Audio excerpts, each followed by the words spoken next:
Did your mother breastfeed you? That is the best question I've ever had on this podcast. I don't remember it happening. And you've never talked? I think I was. I don't know. It seemed like... You just looked me up and down when you said that. No. I don't know. I think that I was. Well, you have to ask her that. That's something important to know. Welcome to Wandering the Aisles. I'm Andy Farnsworth. These are happenings out in the world. I call them spontaneous conversational films. That's Connie Daly. She's a retired school administrator from Rhode Island. So this is my neighborhood. This is your And in the summertime, I come and watch the people bring their children who don't have swimming pools, and they go over in that area where the water comes up right over there. It doesn't work in the winter. You see the circle over there? Yeah. Yeah, in front of the elevator sign. So you'll have people that bring their children in. You get to know who they are. It's like going to the beach. It was really quite weird in the beginning. Did I ever think I'd be here? No. Is it a magical miracle? Yes. We're at a mall in Salt Lake City. The mall, really. City Creek. I like this. This is a good strolling area. I can't imagine you live in the mall. It's not really a mall. You know, I was looking for a place to buy because my daughter, when I would talk to my daughter, she kept saying, Mom, you know, perhaps if you bought something, it would be better than paying rent. Yeah. Now, what I heard was, you know, when you're gone, we'd like some equity. That's what I heard, okay?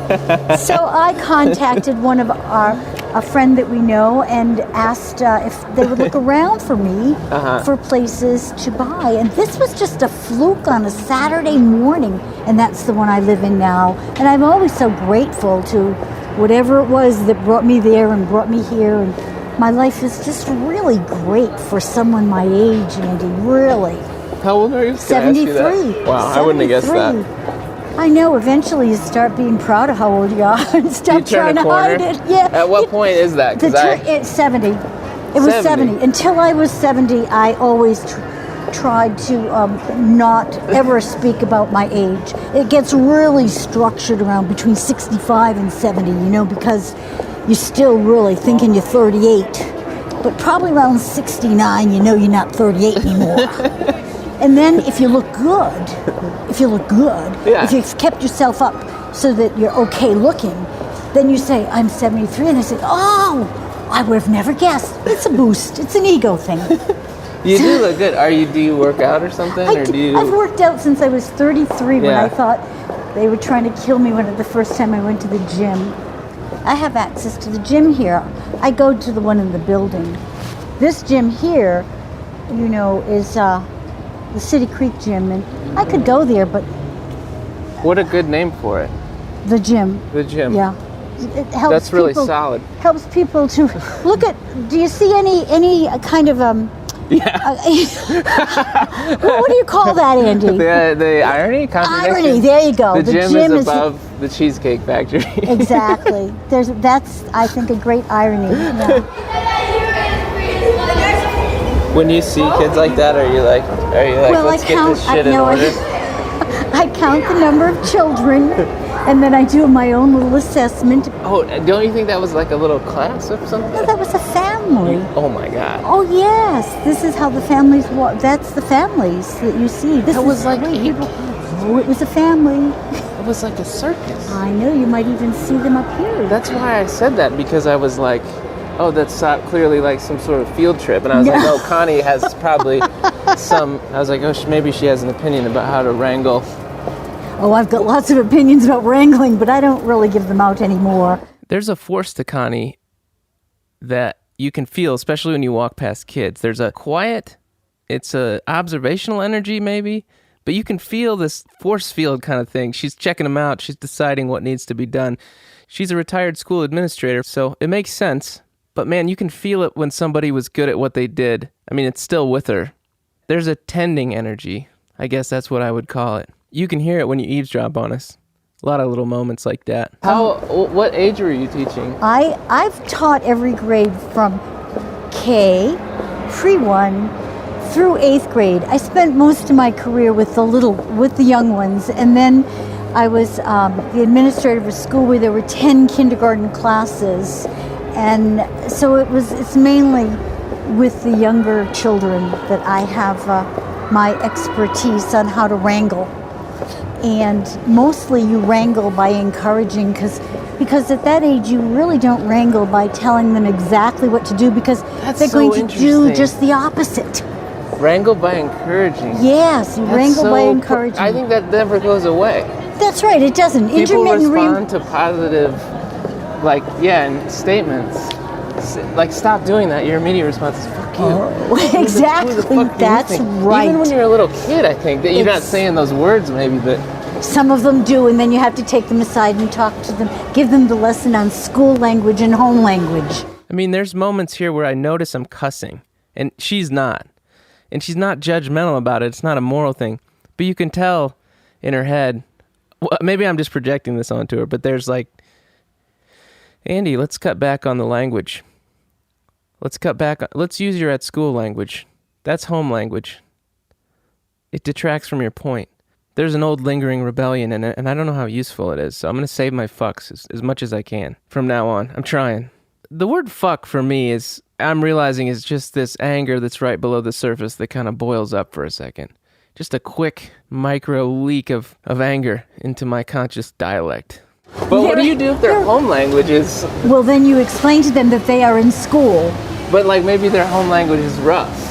Exactly, many of them came that way, and you explain that that's okay to say at home, but you're in school now, so we have a different language. And then we go into the little lessons. That's just one of the many lessons that, because you have so many diverse children coming in. I did, even in the community that I was in, which wasn't terribly diverse. Now, this is windy. Is this windy? Okay, well. We'll be okay. We could go and sit inside of Neater's. I kind of want to sit near that outdoor fireplace. That is awesome. I don't know if it's burning now, but... My friend John calls those a walk-in fireplace. Well, only if things get really bad. I've never seen anyone walk in, but that is beautiful, though. It is. Huge. It burns when the crowds are here. Today's a great day. Everybody shopped over the weekend, or they went to here on Saturday and Fashion Place Mall on Sunday, because here it's just dead on Sunday, except for people going to church, and they know that everything around here is closed. It's really unique. Isn't it? It is odd. It's Mayberry. It is. I think stuff would be closed in Mayberry on Sunday, is my point. Well, I don't remember a lot of episodes. No, but that's if you were a kid, that was the day you went out and raised hell after church on Sunday, because there was nothing else to do. That's my experience, anyway. Yeah. Because my parents were tired. They would nap. We'd eat. But that was the one you didn't miss. Sunday dinner wasn't really optional. Oh, okay. You had to eat. And we would always have some kind of missionary type person over, and they would eat slow, and it was torture because you'd see the kids out playing. The kids in my neighborhood would come right up our driveway and circle around, and you could see through the dining room. You could see them circling around in your own driveway, and you're listening to this lady. I remember a woman breastfeeding at our table, and me and my brother were kind of at that age where... All my friends. My mom, I remember this moment. I remember sort of keying in, because my mom looked at this woman. She was holding a baby, and they didn't say anything. And my mom said, "Yeah, it's okay." I don't think the woman was holding her breast out, going, "Is this okay?" It was just an eye contact thing, and I was weird. How do they? They know it's a code.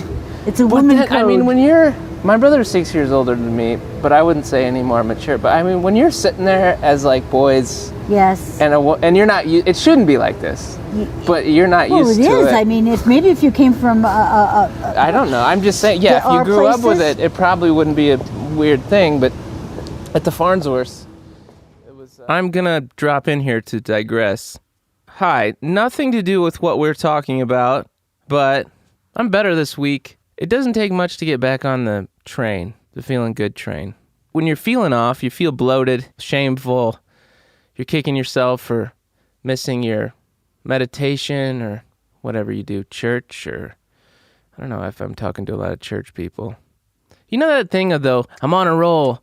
Oh, I've missed it. I've missed meditation for 2 days in a row now.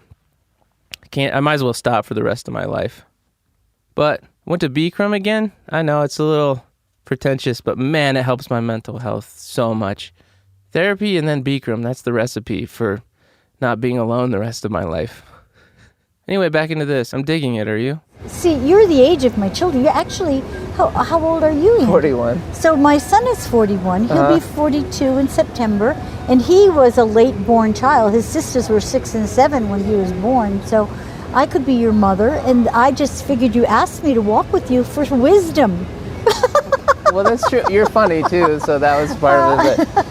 I thought that would be, good, good You know wisdom. what I was actually thinking about? Actually, my girlfriend, I mentioned you in passing. I'm like, Connie's really funny. And then I started thinking about it.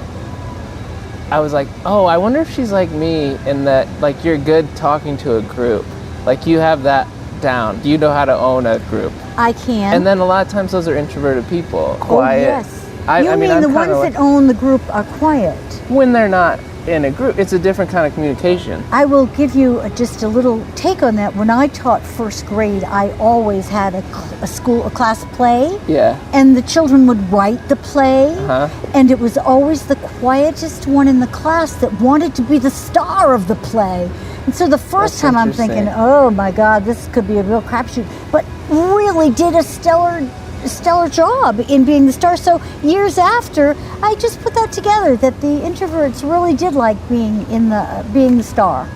Yeah, and when you talk, like sometimes I think I talk because I'm really very sensitive inside, and this is a way to protect myself. If I'm talking, no one can be attacking me, or no one can. I'm very sensitive to criticism. I'm very sensitive to conflict. I was talking about that today. I can tell, because I think we have some similar wiring. Because I remember when you were talking about Wozniak, you went to Steve Wozniak do a presentation, and you said he boiled down happiness to happiness equals smiles minus frowns. That's how he said it. And I thought, when you said that, I was like, it's fucking idiotic. He's a smart guy. But I was like, I don't want to say that because Connie, she's going to think I'm saying she's fucking idiotic. Yeah. And the reason I would even think that is because we're similar, probably, in that we're sensitive. Perhaps. And talk exactly what you said. I think I talk to guard myself a little bit. Exactly. I'm sure that in the humor, or however you develop a humor, it also goes along in the same vein. I'm starting to realize, because it keeps people at bay so that they don't get to really know how you're feeling inside. But it's weird, isn't it? Because it also brings them close to you, too. Like, people... you have an affection towards someone if they legitimately make you laugh. Exactly. Maybe that's it. My son and my middle daughter have good senses of humor. Or they're quick. They're quick. Yeah. And I think that has, as I say to everyone, and to your mom and dad also, this is what we talked about in the teacher's room for the 40 years I was there. And it really got down to, the nut does not fall far from the tree. Those conversations came up most often after conferences, after we had met with the parents. But You mean those when teachers were talking to each other? Yeah, but they after conferences they say, oh, did you see so and so? They gossip, they took each other's and the parents' inventory. Yeah. They weren't supposed to. It was very unprofessional. Right. And I won't say everyone did it, but that's one of those little adages that I've always kind of had reinforced by meeting kids and their parents. Let's do another lap.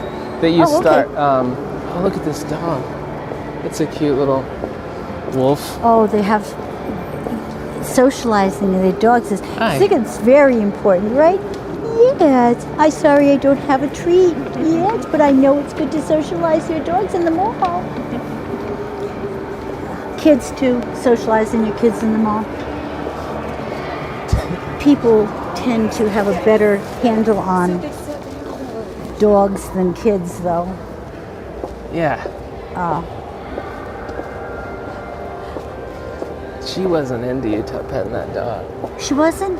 See, Well, she was just buried in her phone. Well, the one thing... I don't know if she wasn't into it. She was just like kind of not present. That's okay. I was talking to the dog, not her. I didn't even know if you... I wouldn't be a good eyewitness to tell you what she looked like. And the dog seemed to want to talk. The dog was looking right at me, just begging, and usually I have niblets in my pocket because there are little dogs for the homeless that you can give niblets to the dogs too. This is one of those conversations that I have listened to over and over. I always listen to them when I'm editing, but I find her just like, I wasn't even really listening to edit that much. It's just nice to have her presence with me. She's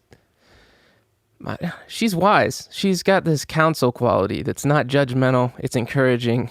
One of those bright spots in my life. Nobody like her. I have noticed since I got sober that I'm fucking flaming codependent. And, well, what does that mean to you? I just start to obsess. Like, it's exhausting. Like, I can't not think about the relationship. And it's a source of real pain because I don't know how to set it aside. And I honestly think, I think the person I'm dating right now is probably the healthiest person I've ever dated. But still that, like, constant, like, should we be together? Should we not? But that's kind of normal. Will you feel not better? Be able to, like, if I tell you it's normal? Is it? Yeah. It's very normal. You know, it does make me feel better. It's just the way it is. It's just normal. And I have, you know, if you want that wisdom, I got a lot of wisdom there. I honestly was like, that was one reason I was looking forward to talking to you because, I don't know, relationships are... Well, that's very... I didn't have a ton of... My parents stayed together. I remember asking my dad when they got... They're married. They're alive. But when the 50th anniversary, when that came around, I said, what's the secret? And he just said, don't get divorced. That's it. And I thought, I was like, that's kind of sad, though. Like, but that's it. That's really most of what I picked up, other than... Some of my behaviors of just leaving or extracting myself from the family was a selfish behavior. But I had to do that because that's who I was. But there's ways to do it while you're in the relationship. That's the thing that I haven't, like, detachment within. Talk about it. Yeah, we do. She's pretty, like, we went to senior prom together. My daughter. And reconnected. My daughter married the guy she went to senior prom with 7 or 8 years after they had both separated from senior prom. And it's this incredibly bonding thing because you knew each other, you're getting to know each other as adults, but this is the thing, is that period of my life, I was disconnected. She would have been my first girlfriend had I not been totally cut off, I think. Like, had that not freaked me the fuck out. So when I reconnected with her, I just, like, cried for a week. Seriously. Not because, I was I was, like, happy, actually, because I was opening up. And I was like, oh, man, that guy couldn't, like, go there or something. Because I knew she liked me a lot. I could feel that, and that was really uncomfortable for me. Like, so maybe some of that's normal, but I just couldn't wrap my head around that. Where does your self-esteem come into that? It has to be something... None. Well, that's we have to look under here for it, because you have to find something somewhere to bring it, because if you don't like who you are, it's really hard to understand and I other think people. I do now. Like, it's taken me a long time, but then again, I came from a family that had a real challenge for me to start thinking I was okay. So me too. You're just constantly pinging away for flaws, and when you translate that to a kid, it's... Yeah, you don't do that. I mean, I didn't do that as a teacher. Yeah. I didn't. I loved. One of my favorite stories was teaching first grade, and the boys would come back late after lunch, and I would say, finally I said, why are you all coming in so late? And they said, well, we're just down there playing sex toilets. I said, oh. I said, is that anything like Duck Duck Goose? And so I said, He said, no. I said, well, how do you play it? Well, this is first grade, so they've used their development knowledge, and they say, well, you're in the cell, or you're in the cell, and then you put the toilet seat down really hard, and you say the girl that you want to have sex with. I said, oh my goodness. I said, does anything happen? Well, like someone says the same girl's name twice, and now they're with me. Okay, now they're right on it. That we got to help this woman out. She doesn't know how to play the game. She doesn't know how to play sex toilets. Yet it's I think maybe we should ask Mrs. Huppy, who was the principal, about if there's a book where games are in there, and you want to have the rules.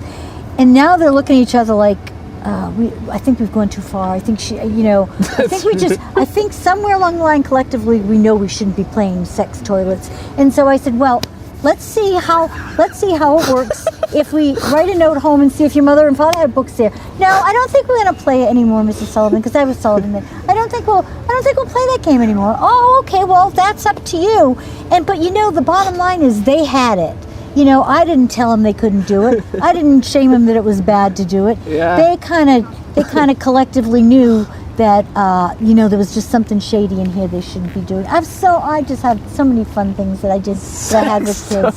But that was my best one, was sex toilet. Will you walk towards your apartment, or I don't? Yeah, do you want to do that? I mean, there's no music there. Okay. I feel like you're seducing me. I'm walking into some trap. There are only certain people who've been there.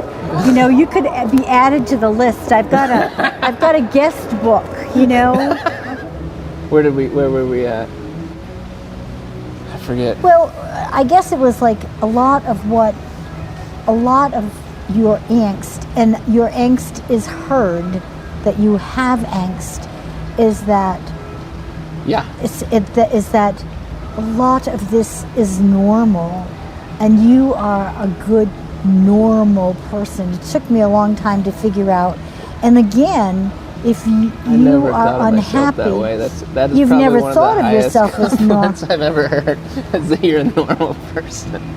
Well, but you have to think you are a normal Andy. You are a normal Andy. Now tell me, you're the comedian. I haven't done too much funny. No, but you're. No, yeah, you have. You were a funny person. You are I've been doing a lot of smiling and not snorting because. Funny people are always self-conscious about it. They're like, an unfunny person would never say that statement. I haven't said much that's funny today. Oh. Because they're missing that radar. Anyway, sorry, that's a sidetrack. What do you do? Here's just a question for you. I put every fiber of my being, my energy, into shit that doesn't make me money. That doesn't make what? I work so hard at not making money. I do this. This takes me 15 hours a week. It shouldn't.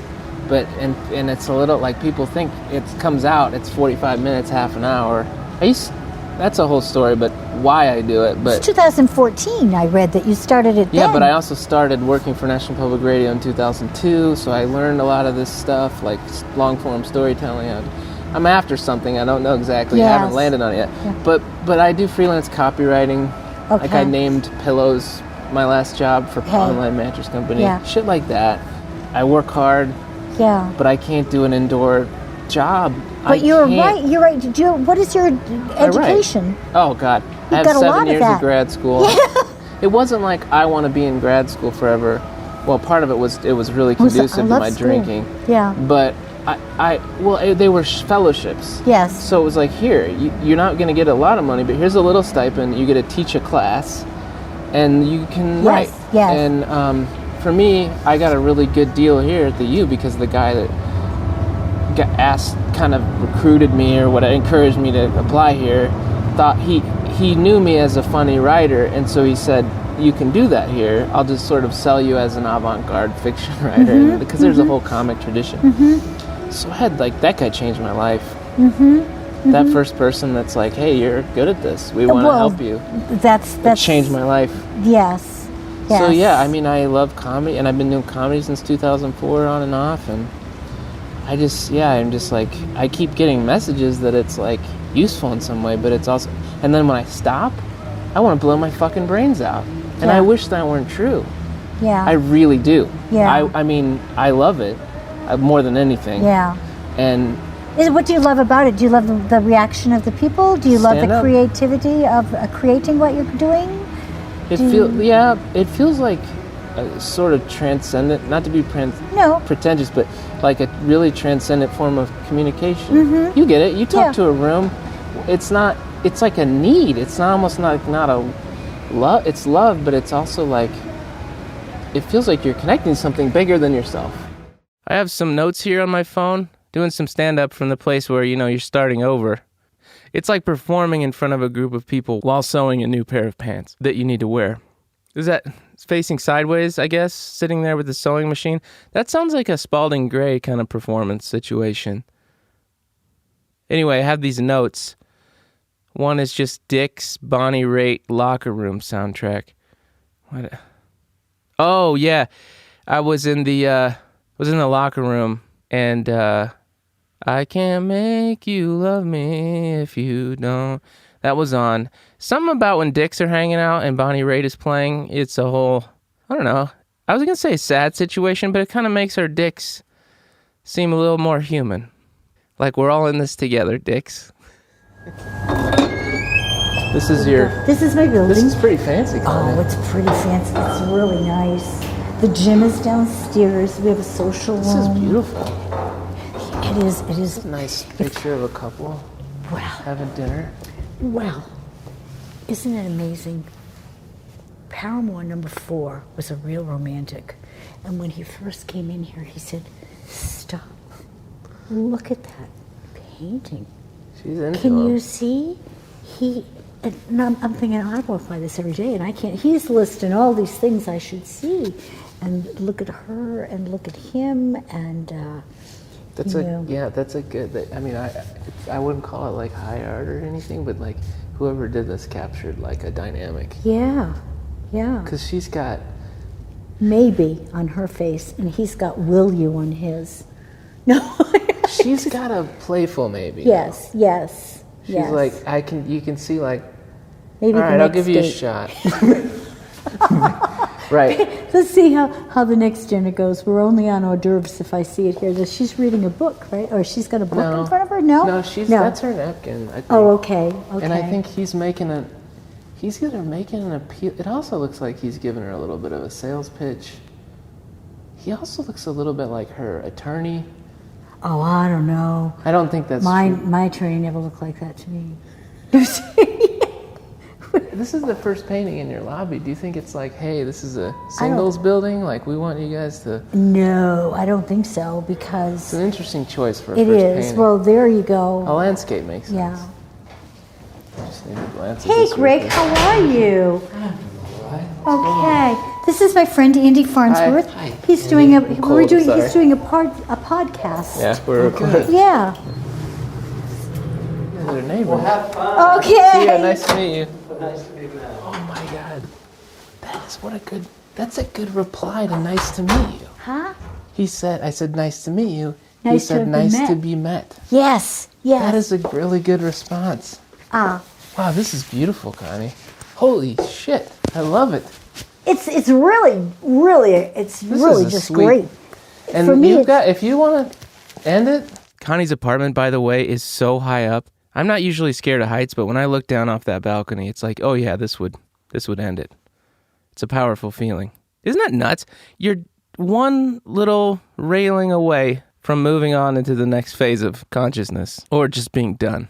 This is suicide. Well, height. I said that to the manager one time. I said, because we're doing fire drill. I said, it took me 8 minutes to get down the stairs in the fire drill? Shit. I said, next time, it's a real thing. I smell smoke. I'm going to just take the OxyContin and a drink and go over. Don't you even say that. Don't you even say that. I was only joking. Well, that takes like 20 minutes for the oxy to kick in. Oh, does it? Yeah, I just don't know because I don't take it. Can I go out here? Coming in. Sure. I just want to take a picture. Oh, sure. Wow. Oh my Lord. I'm not afraid of heights, but I just had a moment. Well, you do Holy get them. shit. Some people wouldn't come out here, so you can. Holy shit. When I looked down just now, Yeah. yeah, that's for real. Oh my God. I never used to be afraid of heights. Do you get weird doing selfies?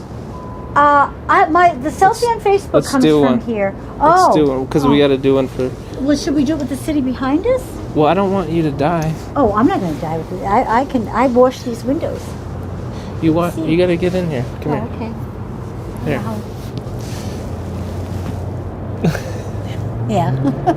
Put your glasses on. Well, then... We got to have both. That's a good one. Yeah. Thank you. Have a seat. I got to get going, Okay. Connie. I want to, but okay, let's do another one. Store. Okay.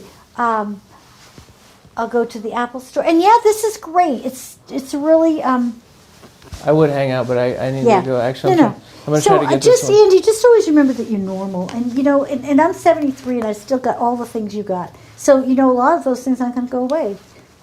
The obsessing of the mind. I can obsess on just about anything. And me too. Do you know what I want to name the title of this episode? What? Sex toilets. Okay, that's great. I thought maybe you'd be like, no, that's fabulous. I love that you think that's funny. Well, I'll show you this one. Okay, so this is a painting done by Jeremy Miranda, who was in my first grade. And years later, he's now a great artist in Seattle. So I got the painting, and on the back, it has written,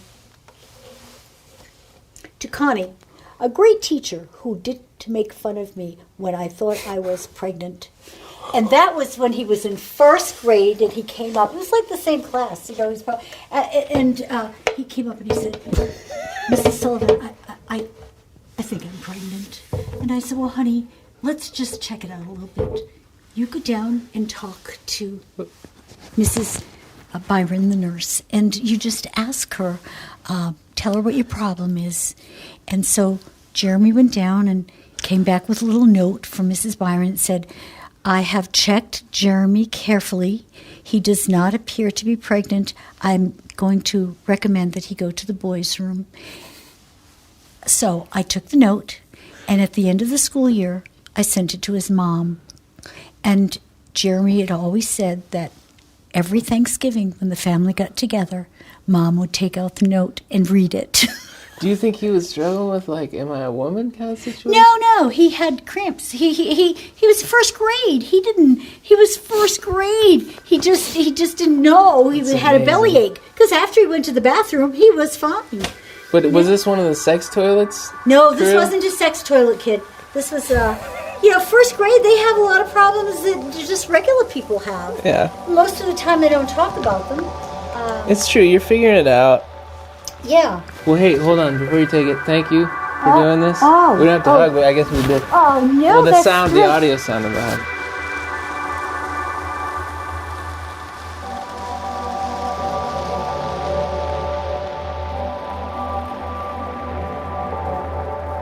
That's our show. That's your show. Thank you, Connie Daly, for your counsel and wisdom. Wandering the Aisles is listener-supported by you. If you're wondering how I do this, could really use your help through patreon.com. That's recurring subscription kind of thing. $5 a month, $10 a month. Tell us we're worth as much as Spotify, which, by the way, we're going to be on Spotify here soon. So I guess that would make your Spotify subscription double. Or you could make a one-time donation through PayPal. There's a donate button on the site. Follow the show on Instagram @Wandering Isles. Also Twitter, same handle. That's the main source of information and updates for the show. Also, we're on the wide open web but you get it, wanderingtheisles.com. We get a lot of word of mouth, and that's good, but we need lots of mouths and lots of words. So, a review on iTunes helps a lot as well. It helps get the show exposure. Thanks as usual to Aaron Campbell, Braden Hamilton, rest in peace, miss you, man. And future sequence for the music. I'm getting ready to go to the airport. I have never had a full night's sleep before flying in the morning. And it makes me wonder if the pilots are the same.